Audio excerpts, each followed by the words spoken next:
আসসালামু আলাইকুম প্রিয় দর্শক, স্ত্রীর কাছে স্বামী 17টি হক কি তা জানতে হলে সম্পূর্ণটা ভিডিও জুড়ে আমার পাশে থাকুন।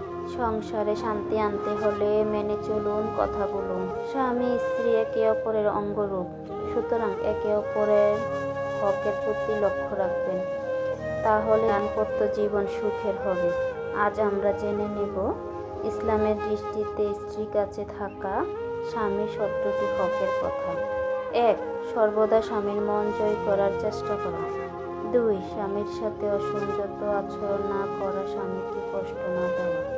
3. শরীয়ত সম্মত প্রত্যেক কাজে স্বামীর অনুগত করা এবং শরীয়ত বিরোধী কাজে অপারগতা তুলে ধরা এবং স্বামীর সাথে নরম ভাষায় কথা বলা। 4. প্রয়োজনের অতিরিক্ত ভরণ পোষণ দাবি না করা। 5. পরপুরুষের সাথে কোনো ধরনের সম্পর্ক না রাখা। 6. স্বামীর অনুমতি ছাড়া কাউকে ঘরে ঢোকার অনুমতি না দেওয়া। 7. অনুমতি ছাড়া ঘর থেকে বের না হওয়া। 8. স্বামীর সম্পদ হেফাজত করা, সেখানে কাউকে কোনো কিছু না দেওয়া।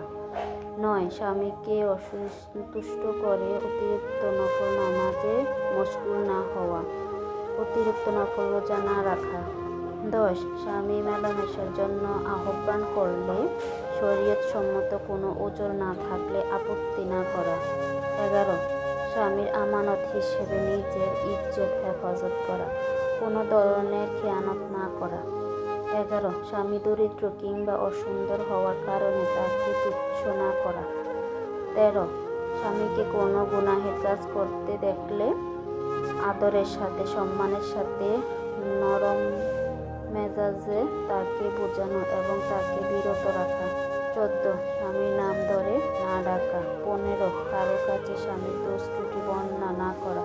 16. শ্বশুর শাশুড়িকে সম্মানের পাত্র মনে করা, তাদেরকে শ্রদ্ধা করা, ঝগড়া বিবাদ কিংবা অন্য কোনো উপায়ে কষ্ট না দেওয়া।